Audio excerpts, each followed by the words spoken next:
अरे मेरी लाडो बेटिया, तू मुझे कभी भूलने देती है क्या कोई चीज? इसके साथ ही हरिशंकर ने प्यार से अपनी 7 साल की बेटी प्रिया के सिर पर हाथ रखा और वहां से चले गए। ये कहानी हरिशंकर त्रिपाठी की ही है, जो बनारस में रहते थे। हरिशंकर वहां एक शिव मंदिर के मुख्य पुजारी थे। हरिशंकर के घर में उनकी पत्नी गौरी और उनकी 7 साल की बेटी प्रिया थी। गौरी और हरिशंकर भगवान शिव के भक्त थे और उनकी देखा देखी प्रिया भी भोले बाबा की खूब पूजा करती थी। हरिशंकर रोज सुबह मंदिर जाते और शाम तक ही घर वापस आ पाते। मंदिर की मान्यता ऐसी थी कि लोग दूर दूर से भोले बाबा के दर्शनों के लिए आते थे। हर रोज की तरह उस दिन भी हरिशंकर अपने घर से सीधे शिव मंदिर पहुंचे तो इलेक्ट्रीशियन शंभुनाथ वहां पहले से मौजूद था। उसने हरिशंकर को देखा और बोला, अरे पुजारी जी, आ गए आप? अब वो जैसा आपने कहा था, मंदिर की खराब लाइट मैंने ठीक करवा दी है। और हाँ, मंदिर के सारे पंखे भी अब बढ़िया चल रहे हैं। अरे वाह, बहुत अच्छे शंभुनाथ, ये काम अच्छा हो गया। इस बार तो गजब की गर्मी पड़ रही है और भक्त महादेव के दर्शनों के लिए धूप में सारा सारा दिन लंबी लंबी लाइनों में लगे रहते हैं। अब कम से कम मंदिर के अंदर आने के बाद तो उन्हें ठंडी हवा मिलेगी। भोले बाबा सबका भला करे। ओम नमः शिवाय। हरिशंकर मंदिर के मुख्य पुजारी तो थे ही, साथ ही वो स्वभाव के बहुत अच्छे व्यक्ति थे। हर किसी के बारे में सोचते और पूरे मन से भोले बाबा की भक्ति करते। वो भक्तों से मिले दान से ही महीने के आखिर में पूरे मंदिर के स्टाफ को तनख्वाह बांटते और अपने लिए तो केवल उतना ही पैसा निकाल पाते थे जिससे उनका घर चल जाए। शंभुनाथ और मंदिर में काम करने वाले बाकी लोग हरिशंकर की बहुत इज्जत करते थे। हरिशंकर की पत्नी गौरी भी कभी किसी बात को लेकर हरिशंकर से शिकायत नहीं करती थी। दिन भर मंदिर में श्रद्धालुओं का आना लगा रहता और आखिर में मंदिर के पट बंद करते वक्त हरिशंकर भोले से प्रार्थना करते कि वो सबकी मनोकामनाएं पूर्ण करे। ऐसे ही एक दिन, अब पुजारी जी क्या करें? मंदिर के पट बंद करने का वक्त हो गया है, मगर दर्शनों के लिए अभी भी कम से कम 25 लोग लाइन में लगे हुए हैं। क्या करना चाहिए? अरे शंभुनाथ, भोले बाबा के दर्शनों के लिए न जाने कितनी दूर दूर से लोग आए होंगे रे। 20-25 आदमी ही तो हैं। थोड़ा रुक जाएंगे। पहले सभी को चैन से दर्शन कर लेने दो। भोले सबका भला करें। मुझे पता था, आप हर बार यही कहते हैं। शंभुनाथ हंसा और बाकी कामों में लग गया। दर्शनों के लिए लाइन में सबसे आखिर में एक बुजुर्ग खड़े थे। उनका नाम था भगवती प्रसाद।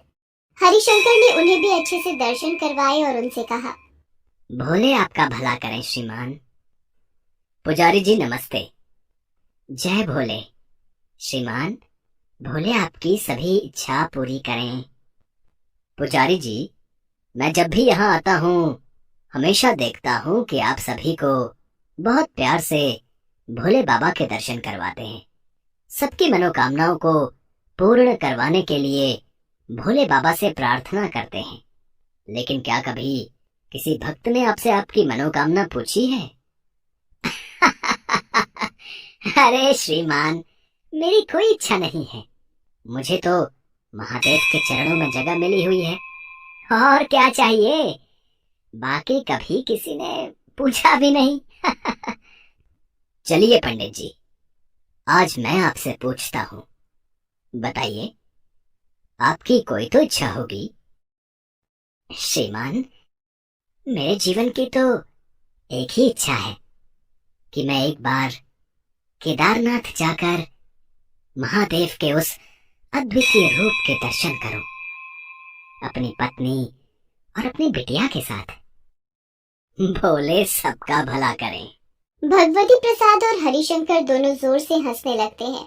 भगवती प्रसाद बहुत पैसे वाले आदमी थे और अक्सर महादेव के दर्शनों के लिए उसी मंदिर में आते थे। कुछ दिन बाद जब वो फिर से मंदिर गए तो उन्होंने हरिशंकर से पूछा, पंडित जी, अगर आपकी केदारनाथ जाने की इतनी ही इच्छा है तो आप जाते क्यों नहीं? क्या समस्या है? जाने की तो बड़ी इच्छा है श्रीमान, लेकिन क्या करूं, खर्चा पानी नहीं हो पाता है उतना।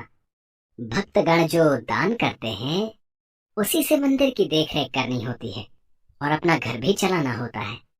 भगवती प्रसाद सारी बात समझ चुके थे। वो पूजा अर्चना के बाद वापस घर गए और फिर 2 दिन बाद उन्होंने अपने नौकर हरीश को बुलाया और कहा, हरीश, अरे हरीश, अरे एक काम करो बेटा, आओ। जी मालिक, बताइए। वो जो घाट वाला शिव मंदिर है ना, वहाँ के पुजारी हैं हरिशंकर त्रिपाठी जी। उनके घर का पता करो और ये लिफाफा उन्हें दे देना। लेकिन एक बात का ख्याल रखना, उनके सामने मेरा नाम मत लेना। और अगर कहें कि इसमें क्या है और किसने भिजवाया है, तो बस इतना कह देना कि आपको बाबा केदार ने बुलाया है। हरीश को जो लिफाफा भगवती प्रसाद ने दिया था उसमें कुछ पैसे थे और उस बस की 3 टिकट थी जो हर महीने भक्तों को केदारनाथ ले जाती थी।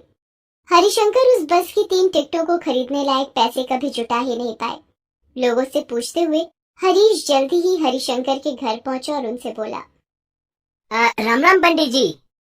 जय भोले। आप कौन? मैंने आपको पहचाना नहीं। पंडित जी, मैं कौन हूँ ये जरूरी नहीं है। आपके लिए ये लिफाफा भेजा है किसी ने। हैं? लिफाफा? किसने भेजा है? क्या है इसमें भाई? पंडित जी, वो मुझे नहीं मालूम, लेकिन जिसने ये लिफाफा भिजवाया है ना, उन्होंने कहलवाया है कि बाबा केदार ने आपको बुलाया है। हरिशंकर हरीश की बात समझ नहीं पाते और लिफाफे को हरीश से लेकर गौर से देखने लगते हैं। तब तक हरीश वहां से चला जाता है और हरिशंकर उसे आवाज लगाते रह जाते हैं। हरिशंकर घर के अंदर आकर लिफाफे को खोलते हैं तो उनकी आंखों में खुशी के आंसू आ जाते हैं और वो उस लिफाफे को भोले बाबा की कृपा मानकर अपनी पत्नी गौरी से कहते हैं, गौरी, ओ गौरी, अरे अरे देखो तो, मेरा सपना पूरा होने वाला है। भगवान भोले बाबा ने अपने दरबार में बुलाया है। मेरे महादेव ने मुझे केदारनाथ बुलाया है। हरिशंकर गौरी को लिफाफे के बारे में बताते हैं। गौरी भी बहुत खुश हो जाती है। इसके बाद हरिशंकर और गौरी अपनी बेटी प्रिया के साथ केदारनाथ यात्रा के लिए चल पड़ते हैं। केदारनाथ पहुंचकर हरिशंकर की खुशी का ठिकाना नहीं था। पूरा परिवार केदारनाथ धाम पहुंचकर पूरे विधान से महादेव की पूजा अर्चना करते हैं। फिर बाहर आकर मंदिर के दूर एक जगह पर बैठ जाते हैं। हरिशंकर लगातार मंदिर को निहार रहे थे। तभी गौरी ने उनसे पूछा, क्या हुआ जी? अभी तो हम मंदिर से ही आए हैं, अब आप क्या देख रहे हैं? गौरी, मुझे विश्वास नहीं हो रहा कि मैं बाबा केदार के पास हूँ। कहीं ये कोई सपना तो नहीं? नहीं जी, ये सपना नहीं, सच है। आपने सच्ची श्रद्धा से भोले बाबा की भक्ति की है तो उन्हें आपकी ये मुराद तो पूरी करनी ही थी ना। हरिशंकर और गौरी आपस में बातें कर ही रहे थे कि अचानक वहाँ का मौसम बिगड़ने लगा। तेज हवाएं चलने लगी और देखते ही देखते तेज बारिश भी शुरू हो गई। हरिशंकर और गौरी जल्दी से प्रिया को साथ लेकर सुरक्षित जगह ढूंढने लगते हैं। वो वापस मंदिर की तरफ दौड़ते हैं। वो कुछ ही दूर पहुंचे थे कि तभी बहुत दूर से दरअसल ये आवाज बादल की थी। हरिशंकर ने देखा कि मंदिर के पीछे से पानी का सैलाब उनकी तरफ बढ़ रहा है। उन्हें समझने में देर नहीं लगी कि उनका सामना किसी त्रासदी से होने वाला है। हरीश अपने बीवी बच्चों को पानी की विपरीत दिशा में लेकर भागे, मगर पानी उन तक चंद सेकंडों में ही पहुंच गया। तीनों पानी के उस सैलाब में बहने लगे। गौरी, प्रिया, मेरा हाथ मत छोड़ना, मैं तुम दोनों को कुछ नहीं होने दूंगा। बाबा, हम मरने वाले हैं क्या?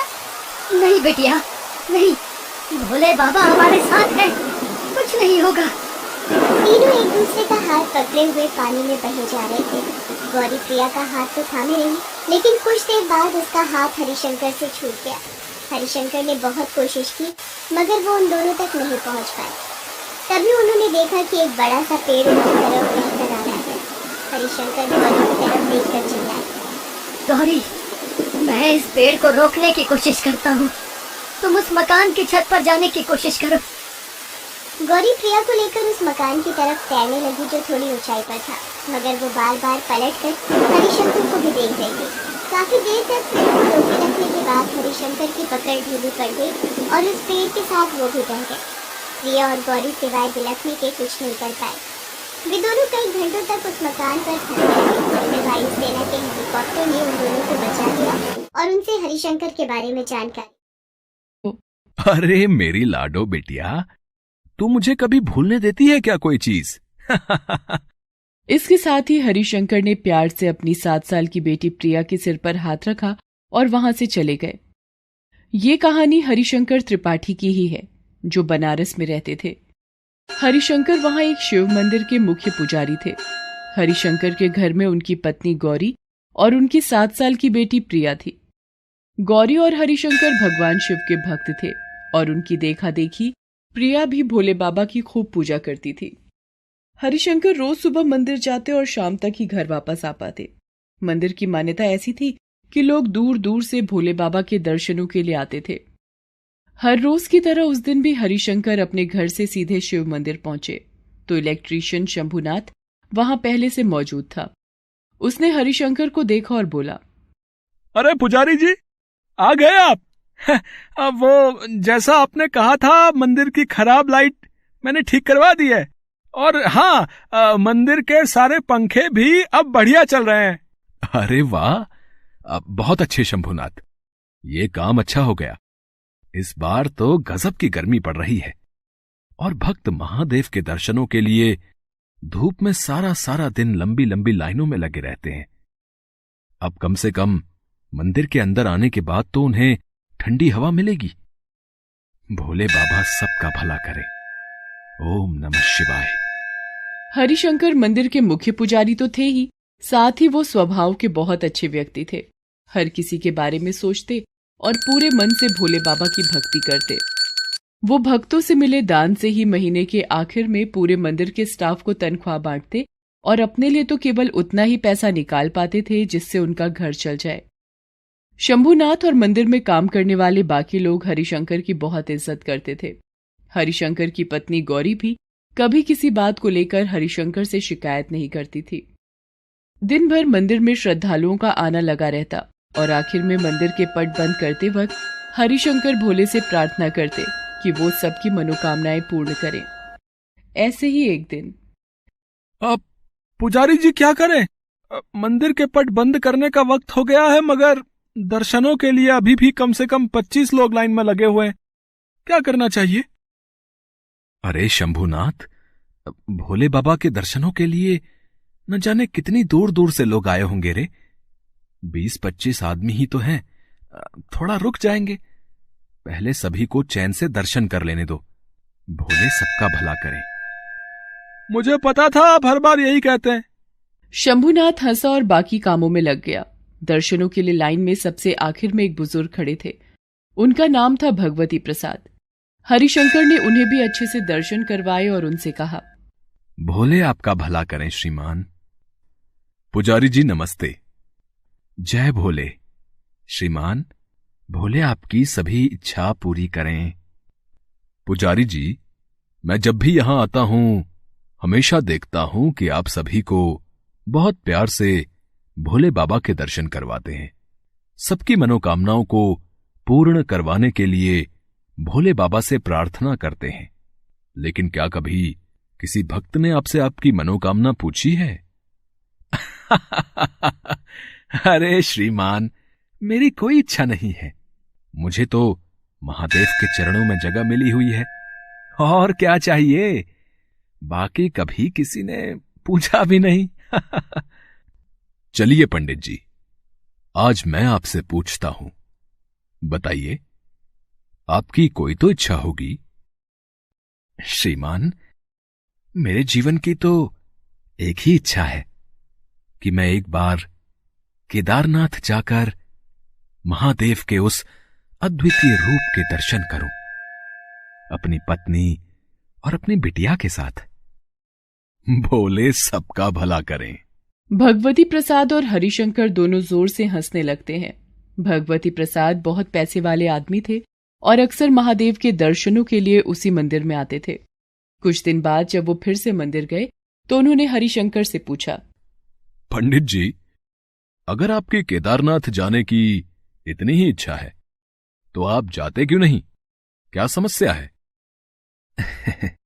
जाने की तो बड़ी इच्छा है श्रीमान, लेकिन क्या करूं, खर्चा पानी नहीं हो पाता है उतना। भक्तगण जो दान करते हैं उसी से मंदिर की देखरेख करनी होती है, और अपना घर भी चलाना होता है। भगवती प्रसाद सारी बात समझ चुके थे। वो पूजा अर्चना के बाद वापस घर गए और फिर 2 दिन बाद उन्होंने अपने नौकर हरीश को बुलाया और कहा, हरीश, अरे हरीश, अरे एक काम करो बेटा, आओ। जी मालिक, बताइए। वो जो घाट वाला शिव मंदिर है ना, वहां के पुजारी हैं हरिशंकर त्रिपाठी जी। उनके घर का पता करो और ये लिफाफा उन्हें दे देना।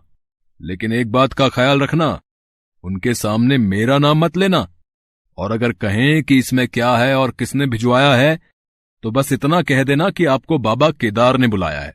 हरीश को जो लिफाफा भगवती प्रसाद ने दिया था उसमें कुछ पैसे थे और उस बस की 3 टिकट थी जो हर महीने भक्तों को केदारनाथ ले जाती थी। हरिशंकर उस बस की 3 टिकटों को खरीदने लायक पैसे कभी जुटा ही नहीं पाए। लोगों से पूछते हुए हरीश जल्दी ही हरिशंकर के घर पहुंचा और उनसे बोला, राम राम पंडित जी। जय भोले। आप कौन?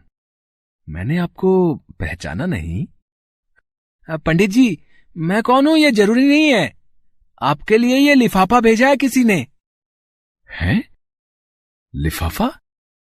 किसने भेजा है? अब क्या है इसमें भाई?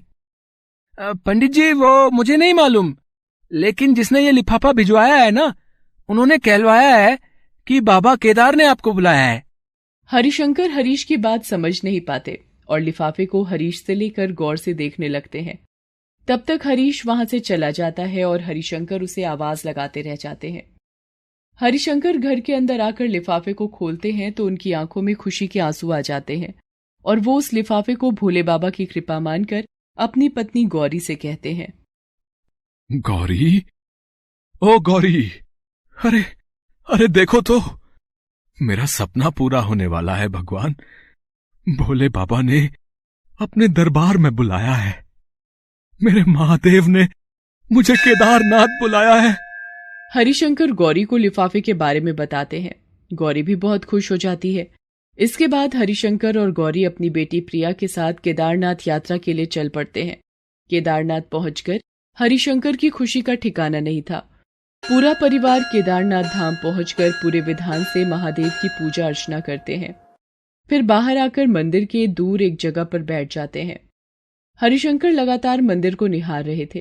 तभी गौरी ने उनसे पूछा, क्या हुआ जी? अभी तो हम मंदिर से ही आए हैं, अब आप क्या देख रहे हैं? गौरी, मुझे विश्वास नहीं हो रहा कि मैं बाबा केदार के पास हूं। कहीं ये कोई सपना तो नहीं? नहीं जी, ये सपना नहीं, सच है। आपने सच्ची श्रद्धा से भोले बाबा की भक्ति की है तो उन्हें आपकी ये मुराद तो पूरी करनी ही थी ना। हरिशंकर और गौरी आपस में बातें कर ही रहे थे कि अचानक वहां का मौसम बिगड़ने लगा।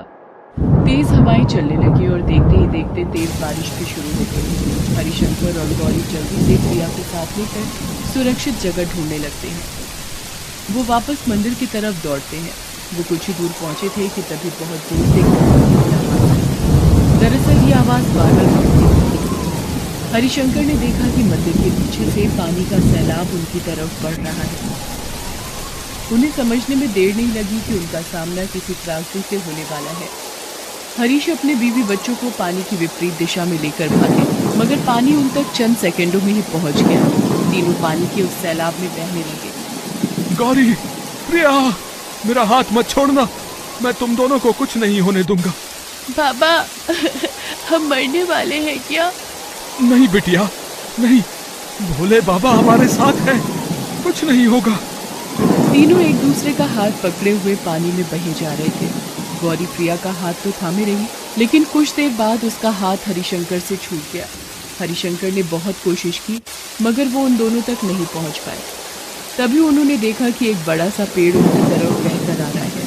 हरिशंकर गौरी की तरफ देखकर चिल्लाए, गौरी, मैं इस पेड़ को रोकने की कोशिश करता हूँ, तुम उस मकान की छत पर जाने की कोशिश करो।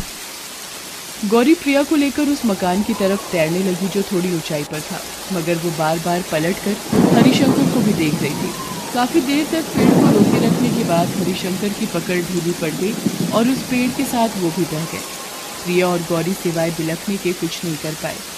वे दोनों कई घंटों तक उस मकान पर फंसे रहे। फिर वायुसेना के हेलीकॉप्टर ने उन दोनों को बचा लिया और उनसे हरिशंकर के बारे में जानकारी